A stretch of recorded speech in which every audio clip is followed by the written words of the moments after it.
2 family members, 2 disappearances, 0 answers. Zilpha Lowery and Jeremiah Pittman vanished without a trace and left only a trail of questions behind. But investigators and family members never gave up hope. This week on 2 Crime Newsies, we dig into an Appalachian mystery and unearth what really happened in the shadows.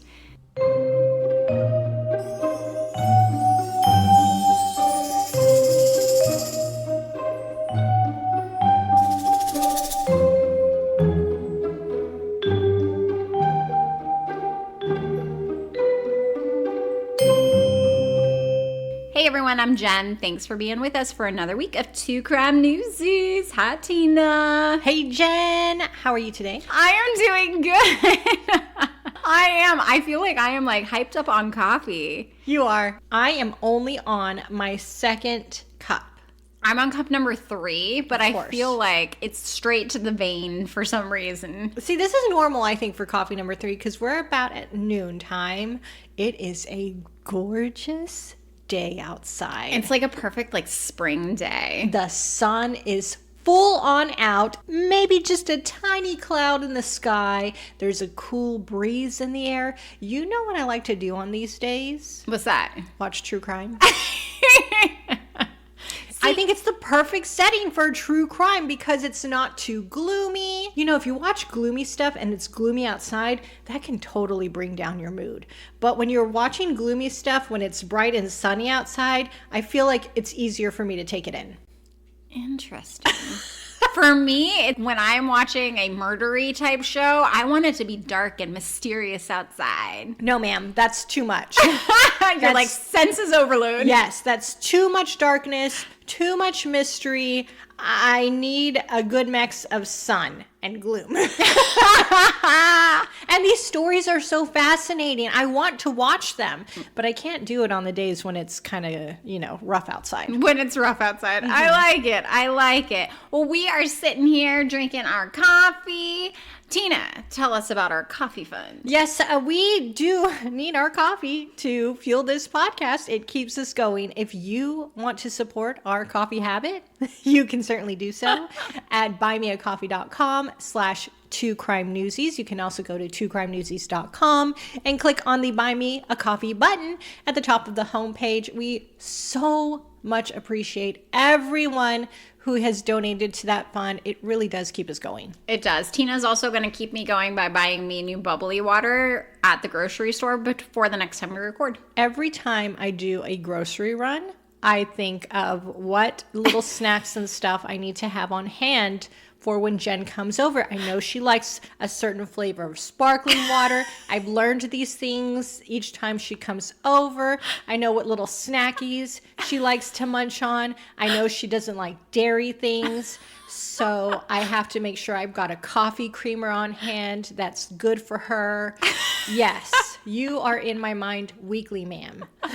I walked in the door and I'm like, okay, I need my coffee, I need my bubble water, and Tina had on these delicious little donuts, and so I was like, I've got to get me some of those. Don't mind me as I make myself at home, raiding your refrigerator, looking through your pantry. I love a pantry. I do. You can tell so much about a person the way their pantry looks. Please don't look. You've looked at my pantry. It's sure not have. Great.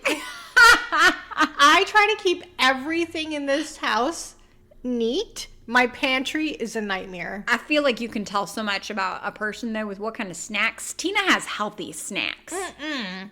There's a lot of healthy snacks in there. I don't think so. There's a lot of chocolate. Okay, but... So, are you ready to get to this week's episode? Let's do this. Okay, I wanted to lighten the mood beforehand because we're going to talk about some dark stuff today. It's not a heisty episode. It's a murdery type episode. So, listener warning, if you're sensitive to that, don't want to listen to it, we do not mind at all. Turn off the podcast. Join us again next week. I will say...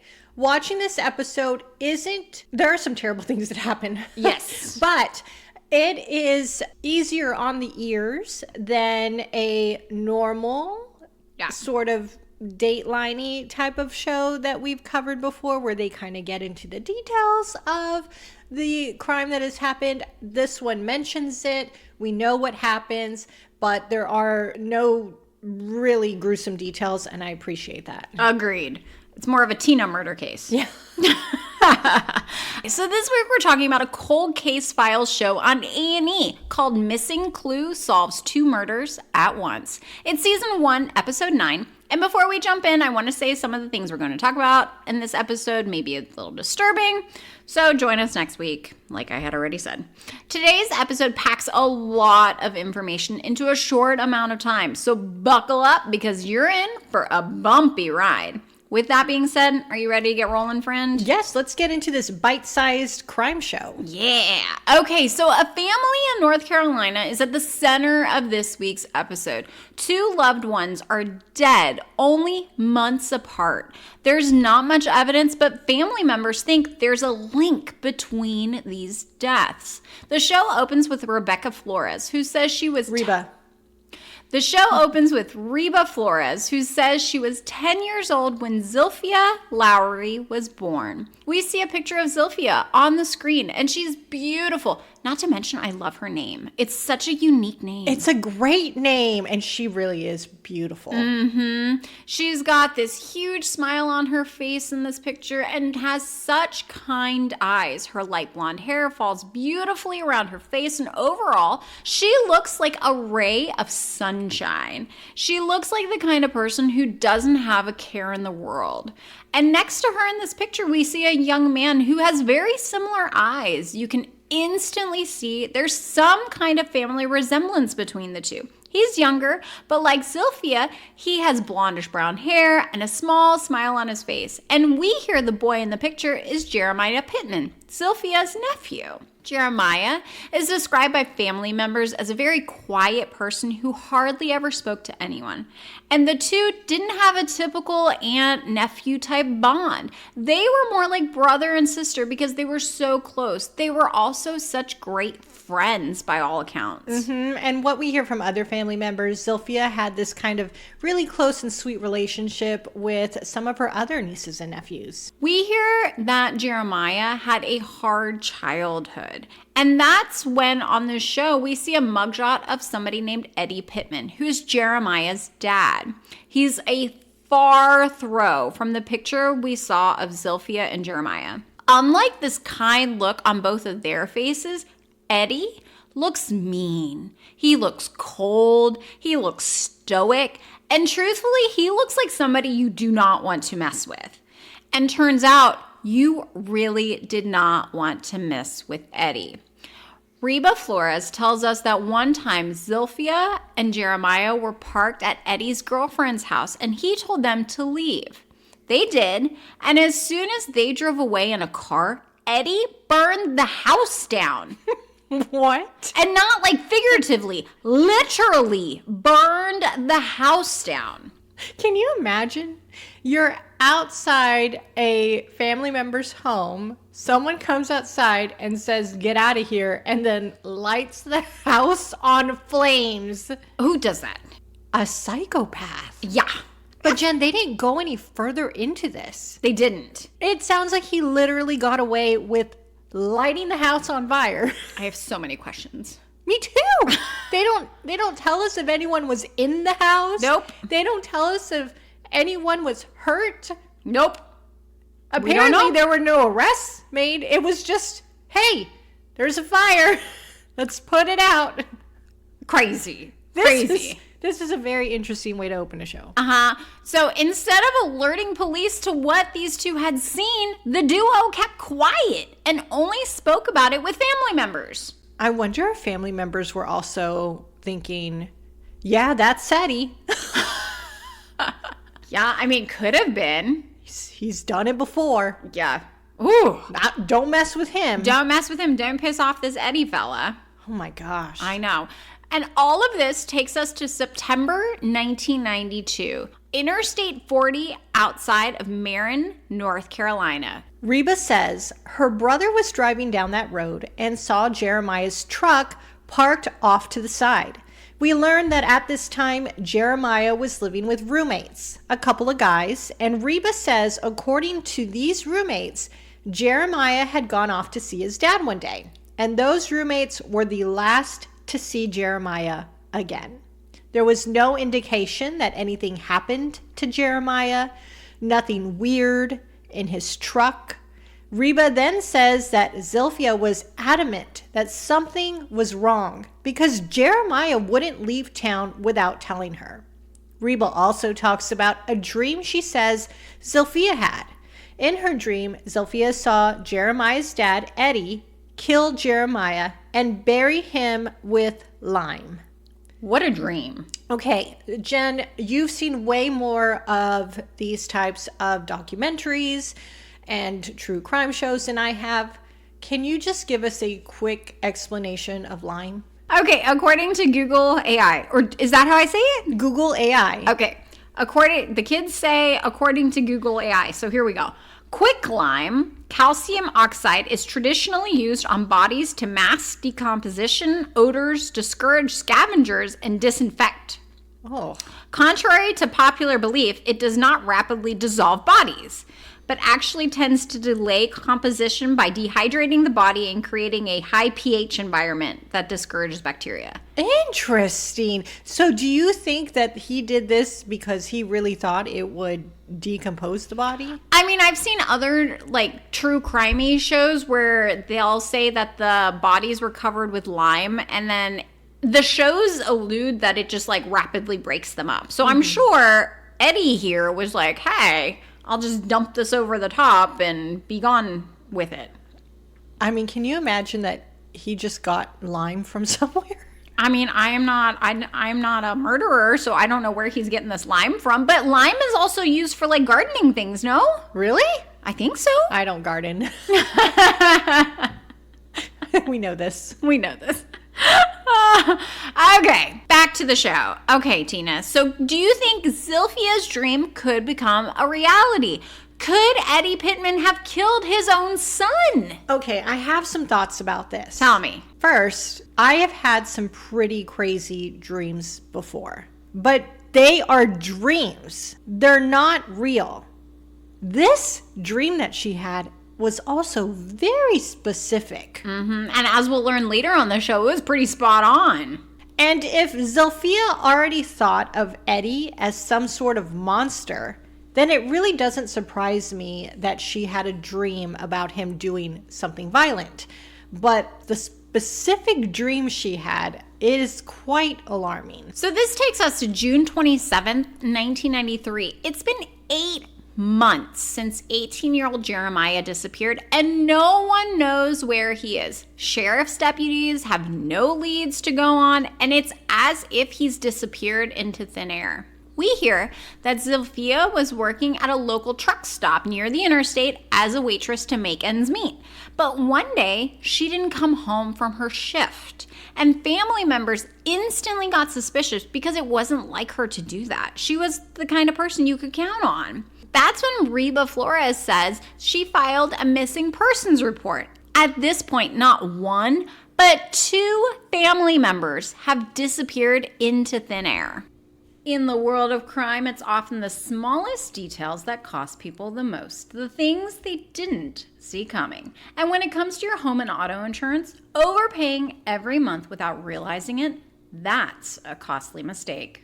That's where Quentin Brown with Shamrock Insurance comes in. Instead of locking you into one option, Quentin shops over 25 top-rated insurance carriers to find you the best coverage at the best price, so you're not left paying more than you should. Whether you're a homeowner, driver, business owner, or even a truck driver, Shamrock Insurance has you covered. No surprises, no wasted money, just smart protection tailored to you. So before your next bill hits like a bad plot twist, make the smart move. Call Quentin Brown with Shamrock Insurance today at 512-337-2482 and let him shop for you. Because saving money should not be a mystery. If you missed that number, it's 512-337-2482. We'll include it in the show notes. Don't wait, give them a call today. Reba claims the sheriff's department wasn't taking her missing persons report seriously. Although I don't see how you couldn't take it seriously. You have 2 people from the same family disappear. And it sounds out of character for both of them. Mm-hmm. The two people were also reportedly close family members. How does that not appear suspicious to anybody? Suspect. We then hear from McDowell County Sheriff Dudley Green, and he says that some hunters in the area found a body just laying on the ground, not buried. And he says there was also a towel and a sheet near the body. And from the clothing of this person, they were able to figure out that it was Zilpha. That's terrifying. Those hunters must be scarred for life. Yeah. That's crazy. We've covered a couple of episodes on this where like people out and about like hiking through the woods or, you know, out hunting, that kind of thing will like find a body. And I know you, Tina, like I know you're on the lookout. Like if you drive through a wooded area, your head's on the swivel looking for bodies. Not even just for a wooded area. If I'm driving down a remote part of an interstate, well, you know, there's some...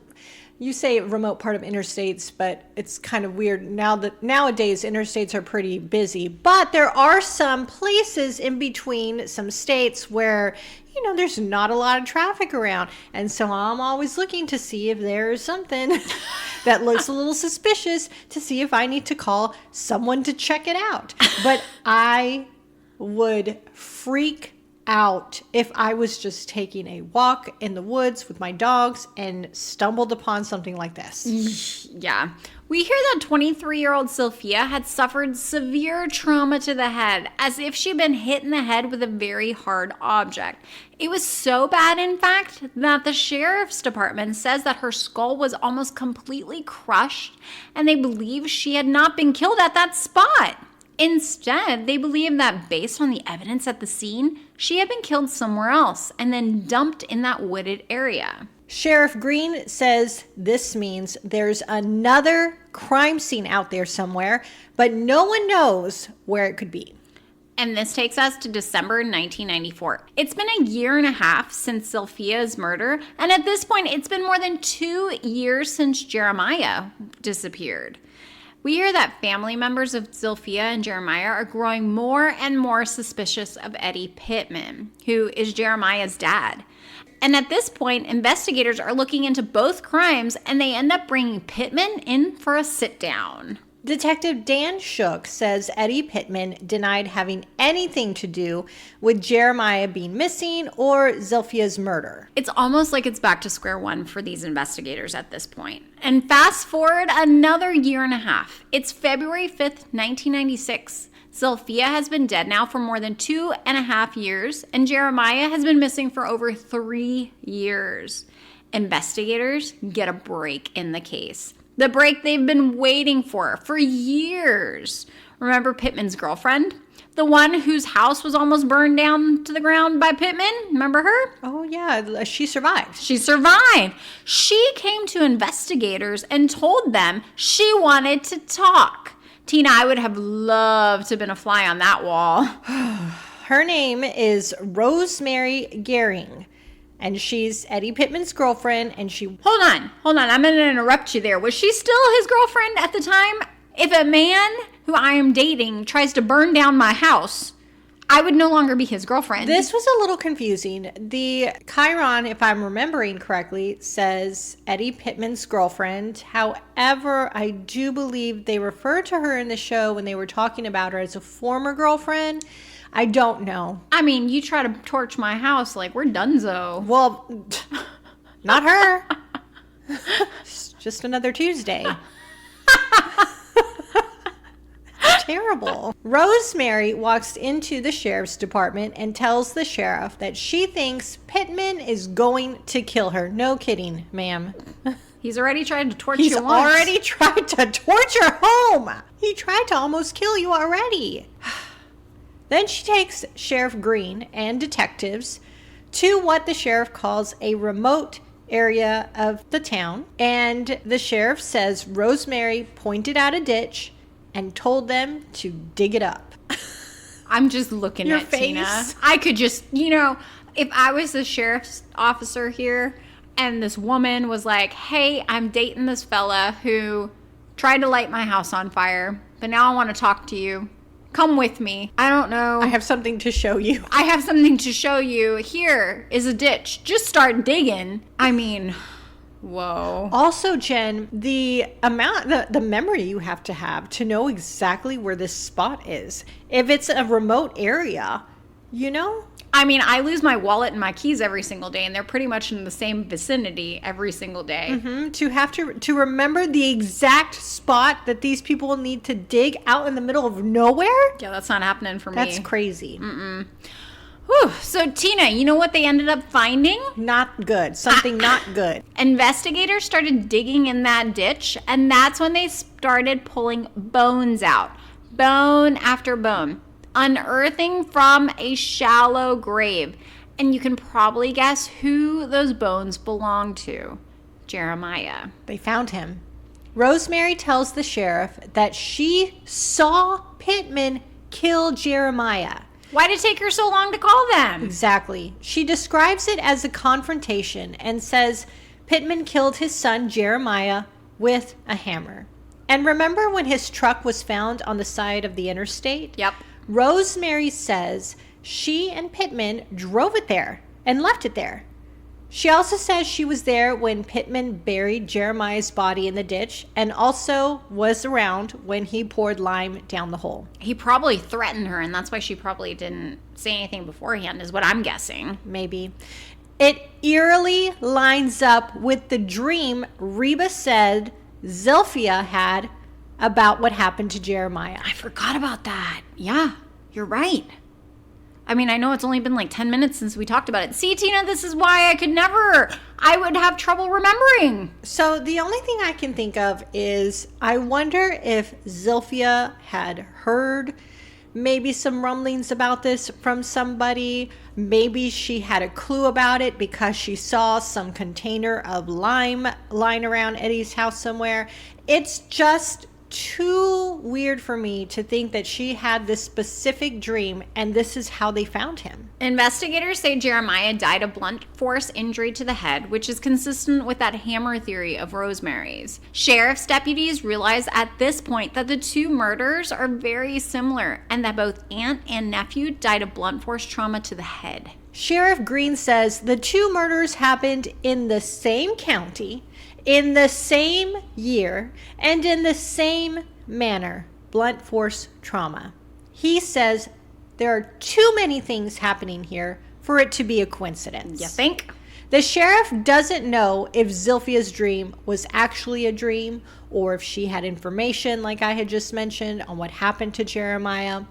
Maybe she tried to tell someone by passing along this information as a dream. Oh, that's a good point. Like she had some kind of clues, Right. but didn't want him to harm her. Right. We'll Ugh. never know. So investigators head to Pittman's home, and it wasn't just one or two officers who went there. We hear they brought in the cavalry because they didn't know what he might be capable of, since he was already suspected in the deaths of two people. One of them, his own son. When they got there, police told Pittman he was under arrest for the murders, and he was placed in handcuffs. Sheriff Green says he'll never forget what Pittman says next. Jen, he says, "Whose murder?" That's chilling. That's scary. Which one? Yeesh. Wait, excuse me, sir? How many are there? How many are there? Deputies started talking to Pittman and asked him what happened to Zilpha and what he did to her. That's when we hear Pittman said he had not seen her and knew nothing about her. Unfortunately, investigators had no physical evidence to link Pittman to Zilpha's murder, but they do have enough evidence to arrest him for Jeremiah's death. And when his case was eventually brought to trial, Pittman pled guilty, and as part of the plea agreement, he was sentenced to manslaughter. The show didn't at this point specify how long he was sent to prison for, so I did some digging. Tina, what I found shocked me. According to WSOC TV Online, Pittman was sentenced to 6 years in prison for killing his son. Can you believe that? 6 years! It's crazy. And that does seem like a pretty light sentence compared to the crime. So I asked Google AI about this, and here's the explanation it gave me, which I do think makes some sense. It says, as far as the plea agreement, he pled guilty to the lesser charges of involuntary manslaughter and child neglect, which carry significantly lower sentencing guidelines than first or second degree murder. 6 years. That's like nothing. I know. It really doesn't seem to, the punishment does not seem to fit the crime here. It should have been, I think, a more severe sentence. So this takes us to July 27th, 2004. It's been 10 years since Zilpha was murdered. Investigators are approached by a man named Ricky, who is in jail. Now, this Ricky fella tells detectives that there's a man named Ronald who is involved in Zilpha's death. Okay. Follow me as I go down this path, Jen. Let's do it. I had to rewind this twice to figure out what was going on here. Ronald recalls 2 men who lived in a mobile home near his friend's house. Okay. Ronald tells Sheriff Green that his friends had gone to that mobile home one night to ask those guys to turn down the music. And whoever answered the door at that mobile home reportedly was acting suspicious and wouldn't let anyone come in. And later that night, Ronald tells the sheriff that his friends saw 2 men carrying what looked like a rolled up carpet, and Ronald suspected it might have been Zilpha's body. Sheriff Green then goes on a hunt to figure out who lived there at the time of Zilpha's murder. He finds the landlady from way back then. He was doing some digging. He sure did. And she says the man living there at the time was named Robin Whited. All right, so Robin Whited was working at a car dealership, so deputies decided to go pay him a visit. We're told he started talking right away about that night. We hear Whitehead told investigators that he had seen 2 men partying with Zilpha. Whitehead told them that she had come over to the party one night and that he ended up having sex with her. But the next morning she was gone and nowhere to be found. So at this point, investigators know that Zilpha was at the trailer the night of her disappearance because they have direct information from an eyewitness stating that she had been at that trailer. Detective Shook says something interesting here. He says if Whited had said he had no idea what they were talking about, they would have hit another roadblock. But the fact that he admitted to seeing Zilpha, they knew something was there. So here's how they get confirmation that Zilpha was there. Detective Shook says he remembers flies are attracted to blood. And in words that are not so fun to repeat, he says they constantly excrete or regurgitate. Ew. Yuck. Ew. And he says when flies do this, they are leaving traces of it behind. So he says he sees these tiny spots on the ceiling of the bathroom in the trailer and believes that those spots could be what he calls fly speck. All these years later. All these years later. Someone needs to do some cleaning in there. It's good that they didn't do the cleaning. I guess so, yeah. He takes a swab of it and sends it off for testing. And when the lab reports come back, they see it's a DNA match for Zilpha. Zilpha's DNA is found in that trailer and the DNA matches hers. Tina, what luck! I would never have thought to look at fly excrement that way, but it came in handy. The fact that he knew this information. Right? Yeah. So that evidence lit a fire under investigators and they immediately headed to the DA's office. Now, the district attorney tells us that they knew Robin Whitehead had had sex with Zilpha. It's believed that Robert, also known as Bobby Taylor, wanted his turn, but Zilpha didn't want to. She said no. We believe he gets angry with Zilpha and bangs her head into the floor several times, is what we're told on the show. Robin, meanwhile, had told investigators that he had witnessed Bobby Taylor beat Zilpha to death. So where's Robert Taylor, you may be wondering? Detectives, well, also I might point out that it looks like he changes his story. At first, Robin says, no, I saw her and that was it. She was at a party with us and that's about it. Mm-hmm. And now he's saying that he witnessed Bobby Taylor kill her. Yep. So detectives find Taylor is in federal prison. So they go there to talk to him. Taylor says he does remember Zilpha at the trailer, but that she was alive and fine the last time he saw her. When they press him about the things that Whited had said happened that night, Sheriff Green says Taylor shut down. And then Sheriff Green says he tells Taylor to fess up because he's been doing this for 25 years. And do you know what Sheriff Green says Taylor said back to him? What's that? He says Taylor replied back with, I've been doing this for 25 years. Oof. Doing what? Uh-huh. Killing people? Oof. Sitting in prison? Crimes? What have you been doing for 25 years? Ryman. Goodness gracious. Robert Taylor was convicted for the first-degree murder of Zilpha and was sentenced to life without parole. And Robin Whitehead ended up pleading guilty to accessory after the fact of murder and was given a 3-year suspended sentence. Tina, what an episode. The drive of these investigators and then the family members to get answers was incredible. They worked years to unearth the truth, and it's amazing to see that they never gave up hope. I think that's my favorite part. They didn't give up because this is what happens in cold cases.